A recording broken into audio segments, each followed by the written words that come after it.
Olá, gatas e garotos, sejam muito bem-vindos de volta aqui à nossa imersão às emergências obstétricas. Ficamos hoje com o módulo 7, Síndromes hipertensivas na gestação. E vamos lá, ter um banho de conhecimento aqui na intercorrência que mais leva ao óbito materno no Brasil e no mundo. Nesse modo, vamos aprender que as síndromes hipertensivas na gestação são condições que apresentam características de aumento da pressão arterial, uma das principais causas de morte e mortalidade materna no mundo, que vem acarretando, além da pressão alta, iminência de eclâmpsia e síndrome de HELP. Toda e qualquer especialidade pode atender uma gestante em emergência hipertensiva. Vai ser na UPA, vai ser no postinho de saúde, vai ser no hospital de pequeno porte. Ela vai chegar com síndrome hipertensiva e nós, profissionais de enfermagem, profissional médico, profissional de saúde no geral, temos que estar apto a atender essa doença, pois é a doença obstétrica mais importante. Levou mais de 100 mil mortes de mulheres no mundo em 2006, tá? Incide em 10% no primíparas, mulheres que engravidaram pela primeira vez. Primeira causa materna no mundo, já foi a primeira causa no Brasil e a segunda causa na Bahia, só perdendo por processo de abortamento. Então, falando de doenças relacionadas à gestação, tá? Aumento de mortalidade neonatal em 40%. É uma mulher que tem síndrome de síndrome hipertensiva, ela tem grande chance de ter uma mortalidade neonatal aí. As taxas da mortalidade materna é imensamente alta. Cerca de 850 mulheres morrem por dia nas condições relacionadas à gravidez, parto e puerpério, principalmente em países de baixa renda, como havia dito antes. A maioria dessas mortes elas podem ser evitadas. As princesas da Disney. O que é que essas princesinhas têm em comum? Já pararam para pensar que todas elas não têm mãe? Os contos de Grimm, no ano 1800, Grimm foi um escritor da cidade de Grimm, que começou a desenvolver algumas histórias, né? E a Disney se baseou nos contos de Grimm para desenvolver as princesas da Disney. E o que é que aconteceu lá em 1800? A alta mortalidade materna era altíssima. A expectativa de vida dessas mulheres era de 40 anos. Então, pense que essa mulher, em 1800, ela tinha que ter uma idade reprodutiva, ela tinha que casar, ela tinha que gestar, e ela tinha uma vida útil muito pouco. O que é que se relatava lá nos anos de 1800? Que a mulher que apresentava sintomas de eclâmpsia, por que eclâmpsia? As mulheres viam raios, escotomas, alteração da acuidade visual delas. E quando essas mulheres diziam que estavam vendo relâmpagos, estrelas, essas mulheres convulsionavam e morriam. Então, acredita-se que o escritor ele tenha perdido a mãe no processo de parto, porque todas as histórias dele, a mãe não está presente, a genitora, tá? Então, qual é o impacto, Cris, dessas síndromes hipertensivas nas intercorrências clínicas que mais levam mulheres a óbitos no mundo? O Brasil reduziu a taxa de mortalidade em 50%, tá? E quais são as ideias de redução de mortalidade? Vamos falar no pré-natal, de qualidade, captação precoce, enfermeiros aí que estão na linha de frente de pré-natal, qualificados, sabendo interpretar exames, sabendo conduzir essa mulher para o alto risco, tá? De forma aí, com conhecimento técnico, científico. Para você que não deu uma olhadinha no e-book, dê uma olhada no e-book lá no nosso guia de pré-natal, tá? Que você vai ter uma ideia basicona ali do que você vai ter que seguir na sua consulta e principalmente os exames que você tem que solicitar no primeiro, segundo e terceiro trimestre, tá? Apesar disso tudo, dessa redução de mortalidade materna aqui no Brasil, ela fica oscilando a média de 50 óbitos maternos a cada 100 mil nascidos vivos. E, como eu digo, se a gente pode, né, pensar na qualidade de melhorar isso, a gente tem que pensar lá no pré-natal. A estratificação de risco obstétrico no pré-natal é uma janela de oportunidades do Sistema Único de Saúde atuar integralmente na promoção de saúde e recuperação dessas mulheres, objetivando a estratificação de risco e ver quais são as mulheres que têm maior probabilidade de estar apresentando esses eventos adversos. Mas o que é a pré-eclâmpsia? O que é a agnogênese placentária? Né? De quem é a culpa? É como uma aluna minha disse, é da bactéria. Quem é a bactéria? Quem é o parasita na história da gestação? A criança e a placenta, tá? Quando a mulher ela tem pressão alta, ela tem diabetes, ela apresenta essa troca placentária, feto-bebê, placenta-mãe, de uma forma insatisfatória. E o que é que faz? As artérias, né, elas são espiraladas, ela corre uma alteração entre a 18ª e 20ª semana de gestação, e é onde vai apresentar sinais e sintomas específicos da pré-eclâmpsia. É como se fosse assim, a pressão está alta, a placenta ela não consegue fazer essa troca entre mãe placenta, placenta feto. O que é que a placenta faz, a danadinha? Ela manda uma informação hormonal para o córtex cerebral da mulher e diz assim, ó, vamos vasodilatar isso aqui, senão eu vou morrer. Só que como manda essa informação, o corpo da mulher ela não vai filtrar como só dilatar os vasos placentários, não. Ela vai ter um aumento cardiovascular completo. Daí, meu amor, o risco de pré-eclâmpsia instalada, ok? A gravidez normal, ela tem uma artéria, a artéria umbilical, ela está, ó, livre, organizadinha aqui, ó, vindo sangue oxigenado, faz a circulação fetal, feto-placenta, volta aqui pelas veias, as veias levam o sangue não oxigenado lá para a mãe, vai para a grande circulação da mãe, volta aqui pelo ducto arterioso, placenta vem aqui de novo, né? A circulação materno-fetal é linda, tá? E o que é que acontece aqui com a pré-eclâmpsia?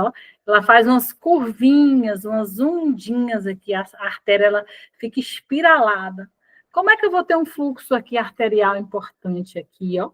Como é que eu vou apresentar a ida e vinda desses tubos aí? Pense numa mangueira, que ela vai estar enrolada num determinado ponto. O sangue vai chegar adequadamente para a placenta? Não. E aí vai causar pressão alta, vai causar lesão de órgãos-alvos, tá? E vai causar problemas sérios aí com a mãe e principalmente com o bebê. Né? Porque se a mãe está em risco, o bebê também vai estar em risco total aí. Deu para entender mais ou menos aqui o que é a alteração placentária e por que vai ter esses probleminhas aí? A migração de duas ondas, como eu falei lá no finalzinho, ela passa a ser espiralada entre a 16ª e a 20ª semana, ocluindo, né, esse consumo sanguíneo aí, causando restrição de crescimento intrauterino por alteração de Doppler arterial, certo? Se não chega sangue, suplemento adequado para o feto não vai crescer. O feto não vai ter um crescimento adequado, o feto pode ter algumas alterações aí e ter esse desequilíbrio aí placentário, pode causar descolamento prematuro de placenta, porque a placenta vai querer puxar tanto que chega uma hora que ela vai criar, como é que a gente fala, meu Deus, a parte dos cotilédonos dela vai enrijecer, vai ficar parecendo que é envelhecida, e não vai ter mais essa troca sanguínea, e vai deixar de dar suprimento sanguíneo ao feto, e esse feto vai ter anormalidade, tá? E pode acontecer morte fetal, tá? Quando a gente pega uma ultrassonografia lá, com 25, 26 semanas, que tem um temazinho lá falando centralização fetal, a gente precisa encaminhar essa mulher para alto risco, porque ela precisa urgentemente tirar esse neném, para ele ter uma chance de sobrevida extrauterina. Porque se o bebê está utilizando do sangramento dele, do suprimento de sangue, digamos assim, manter vivo o coração, pulmão, coração dele, ele não vai sobreviver muito tempo nessa situação. Então, se você, enfermeira obstetra, enfermeira generalista, lá nos seus exames, pegar lá um exame de 32 semanas, que está escrito centralização fetal, minha filha, corra, manda essa mulher para a maternidade, se possível, leve ela na maternidade, se for o caso. Referencie, converse com os profissionais, porque se alguma medida não for tomada, esse bebê vai a óbito, viu? Causando riscos para ela também. A pré-eclâmpsia e a toxemia gravídica, aproximadamente, causa 70% aí dos distúrbios hipertensivos na gestação. E o que acontece a toxemia, Pro? São as alterações de fígado e de rim que podem levar a complicações piores dessa mulher. Todavia, a mortalidade materna aumenta drasticamente quando a pré-eclâmpsia ela ocorre precocemente, que é menor que 34 semanas, ou superajuntada à crônica, ok? A gente vai ver isso aqui um pouquinho mais lá na frente, a qualificação das hipertensões, tá? Então, quando a gente pensa que há o acúmulo excessivo de toxinas exógenas no sangue, vai levar o quê? A insuficiência relativa absoluta de órgãos-alvos.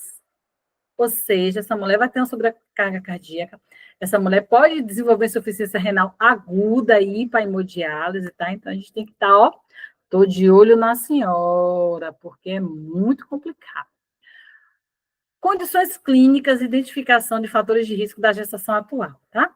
Quais são as características individuais e condições sociodemográficas que vai interferir nessa doença aí que leva tanto óbito aí no nosso Brasil afora? Idade menor que 14, menor que 15 e maior que 40 anos, obesidade na IMC acima de 40, muito baixo peso na gestação, IMC menor que 18 também, vai estar dificultando a troca de nutrientes aí entre placenta mãe, mãe bebê e placenta, tá? Transtornos alimentares como anorexia, bulimia, e sem falar na dependência de álcool, drogas e efeitos abusivos aí de outras substâncias, tá? Então, tudo isso pode estar levando aí a uma pré-eclâmpsia instalada. História reprodutiva anterior é muito importante. Essa mulher teve abortamento espontâneo de repetição 3 vezes ou mais. Ela teve um parto pré-termo. Por que ela teve esse parto pré-termo, tá? Ela teve a gestação anterior menor que 34 semanas. Ela teve a restrição de crescimento intrauterino, não sabe por quê. Ela tem uma história de óbito fetal não identificado, ela mandou esse feto para um estudo anatomopatológico placentário para ver o que aconteceu. Histórico e característica de insuficiência ítimo-cervical. Lembra que eu falei da cerclagem lá, que a gente faz nas 19 semanas? Ela tem uma história recorrente disso, está tendo percas de bebês aí consequentes, Isoimunização, fator RH, essa mulher era negativa, ela não sabia, o laboratório errou, como eu contei aí anteriormente, né? Pode acontecer do laboratório errar a tipagem sanguínea, enfim. Ela tem um acretismo placentário, ela teve uma pré-eclâmpsia, ela apresentou uma síndrome de HELP. Gente, que história pregressa essa mulher tem. Então, a gente tem que conhecer as histórias clínicas prévias à gestação. Essa mulher é hipertensão crônica, ela tem diabetes prévia ou na gestação, ela tem tireoidiopatias, hipotireoidismo, hipotireoidismo clínico, ela tem histórico de cirurgia bariátrica, transtorno mental, né? Ela tem cardiopatias maternas, disfunções hematológicas, acidente com trombolismo, nefropatias. Que história essa mulher carrega com ela aí para a gente estar tendo esse cuidado da condição clínica desta mulher. Condições prévias à gestação. Ela apresentou ainda neuropatias, hepatopatias, doença autoimune, né? Má formação uterina, útero bicórneo, miomas grandes, né? Ginecopatias. Que ginecopatias é essa? Ela tratou, ela não tratou? Câncer diagnosticado, gente, transplante, a mulher transplantada é uma incógnita, né? A orientação de gestar, diagnosticada com câncer ou com transplante, então tem que ser bem acompanhado com o obstetra e a equipe de transplante e portadoras de vírus aí do HIV. Gente, a etiologia, apesar da gente falar da adenogênese placentária, ela ainda é uma causa desconhecida, importante na prevenção primária, identificação dos fatores de risco. O pré-natal tem que ser de altíssima qualidade, estratificação de risco do pré-natal deve ser feita na atenção básica. E quando a gente fala de fatores de risco alto, eu tinha uma história de pré-eclâmpsia anterior, acompanhada de eventos adversos, eu tenho gestação múltipla, eu tenho obesidade com IMC maior que 30, hipertensão crônica, eu tenho diabetes tipo 1 ou 2, insulino dependente ou não, doença renal e doença autoimune. Então, são fatores de altíssimo risco para eu desenvolver uma história de pré-eclâmpsia. Fatores de risco moderado, né? Nuliparidade, eu nunca pari, eu posso apresentar, não sei meu histórico, né? Histórico familiar e pré-eclâmpsia, baixo nível socioeconômico, etnia afrodescendente, idade maior que 35 anos é um fator moderado, história pessoal de baixo risco ao nascer, tá? Gestação prévia com desfecho favorável, intervalo maior que 10 anos da última gestação. E quando eu digo baixo risco, essa mulher não tem risco, é quando ela não tem nenhuma intercorrência aí na gravidez anterior e está gestando novamente. Quando a gente fala de prevenção, o Manual de Alto Risco de 2022, ele coloca como o fator de prevenção o uso de AS, tá? 100 miligramas, o ácido acetilsalicílico, uma vez à noite, né? Indicado da 16ª até a 36ª semana de gestação. Tem que ser bem avaliado a interrupção desse uso do AS, caso vá fazer uma cesariana, o obstetra tem que estar aí pensando direitinho, alinhado. É uma gestante de alto risco, que vai ser acompanhada pelo médico obstetra e por a gente também, né? A gente não vai abandonar nossa gestante só porque ela é alto risco, a gente vai fazer uma parceria aí com acompanhamento do alto risco. O parto vai ser com a enfermeira obstetra? Não, mas o acompanhamento pré-natal e puerpério pode ser também atendido pela enfermeira, tá? E cálcio, 1 miligrama dia até o parto. É uma cápsula, né, que ela vai mastigar meia hora antes do almoço aí, esse bicarbonato de cálcio ali em cápsula para estar evitando. Além dos exames normais, que a gente vai pedir de primeiro, segundo, terceiro trimestre, a ultrassonografia vai avaliar veramente o crescimento fetal, tá? E a qualidade dessas artérias uterinas aí. Quando eu falo sobre intercorrências clínicas obstétricas da gestação atual, eu tenho que pensar em síndromes hipertensivas, né, da gestação, como pré-eclâmpsia, diabetes gestacional, necessidade de uso de insulina, infecção urinária alta, cálculo renal com obstrução, restrição de crescimento fetal, feto acima do percentil 90, né, com suspeita de macrosomia. Eu tenho uma colega de trabalho que ela foi diagnosticada com o percentil do bebê acima de 90, a glicemia dela bateu 90 redondinho em jejum. E o que foi que aconteceu? A médica dela orientou, ela foi atrás de nutricionista gestacional, fazer atividade física, redução alimentar, tá. E no teste de tolerância à glicose deu uma alteração já significativa para diabetes gestacional.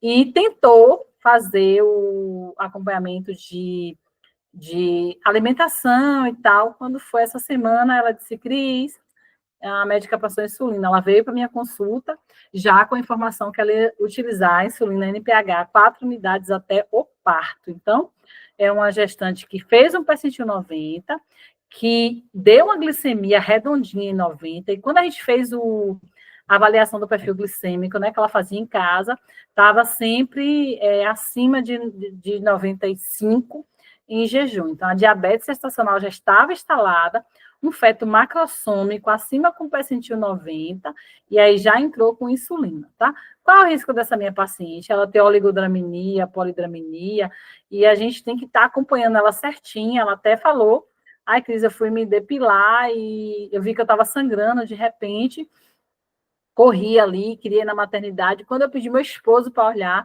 o sangramento não vinha da vagina, vinha do meu processo de depilação. Por que ela estava com sangramento ativo? Pelo uso da S, ela estava anticoagulada. Então, a gente tem que pensar que essa mulher é alto risco, que ela é diabética gestacional, ela está usando insulina, ela está fazendo anticoagulação plena, né?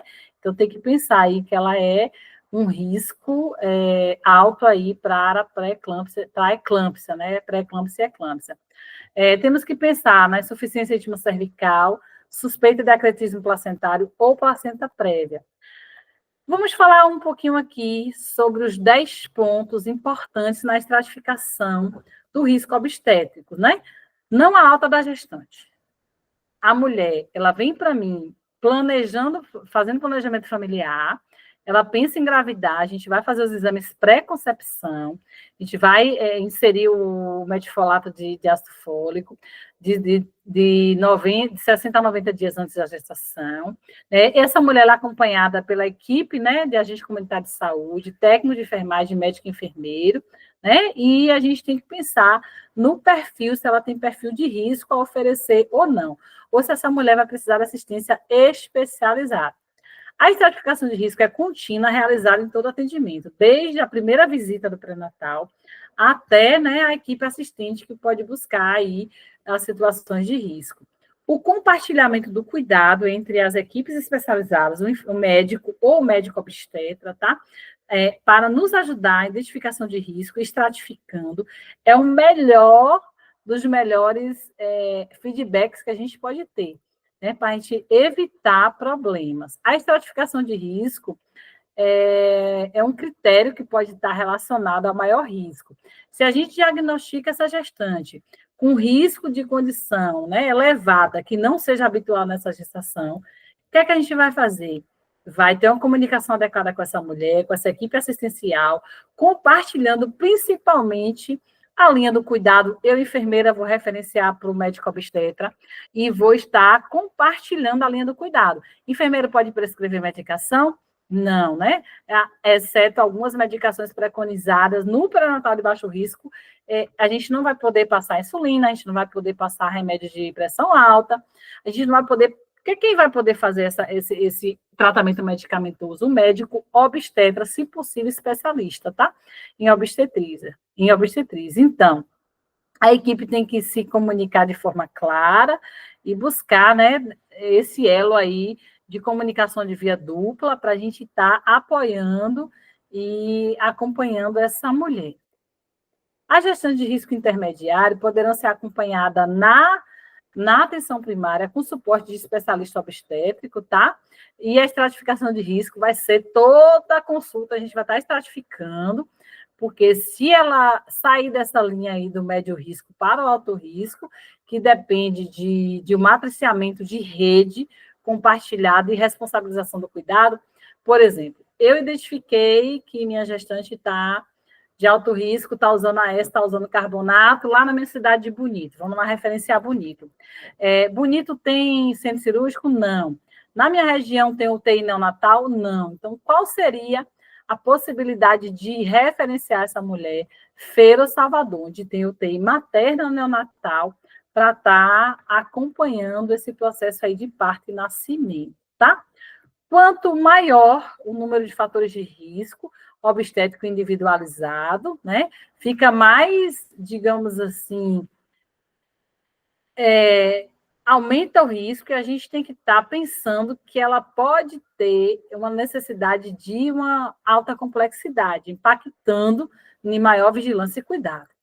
Fatores de risco exigem ainda ações intersetoriais, fator de risco de vulnerabilidade social. A gente tem que pensar em mulheres em situação de rua, mulheres em situação de violência doméstica, uso de drogas, fatores N aí que pode estar além, né, dessa questão social, econômica e de justiça com outros. Identificando essas mulheres de maior risco obstétrico, qual é o nosso principal foco? Redução de mortalidade materna e perinatal, né? Que esses óbitos eles circundeiam essas mulheres e está pensando que a estratificação de risco do pré-natal, o encaminhamento do alto risco e o manejo das condições associadas, a gente pode estar interferindo positivamente para a redução da mortalidade materna. E em situações de urgência e emergência obstétrica, requer o quê? Assistência imediata, a rede de assistência ambulatorial, tá? De urgência e emergência, e um fluxo bem definido em cada situação, o que é que a gente vai fazer, tá? Identificados e acompanhado desde o pré-natal. Costumo dizer novamente que o porquê falar de pré-natal tanto, Pro, que você fala tanto de pré-natal, estratificação de risco de pré-natal. É no pré-natal que você, enfermeiro, você, enfermeira obstetra, vai identificar os fatores de risco para essa mulher. Se eu identifico que ela tem diabetes gestacional, se eu identifico que ela tem um fator de risco moderado para desenvolver quaisquer patologia que possa levar ao óbito materno neonatal, você tem que ter a expertise de encaminhar essa mulher o mais rápido que você puder para uma assistência de pré-natal de qualidade. Tá? Eu vou ficar por aqui, vamos para a segunda fase aí, para a Plozinha tomar uma água e vocês também dá um tempo aí de 15 minutos, tomar um café, tomar uma água e depois retornar aqui comigo, tá? Até daqui a pouco.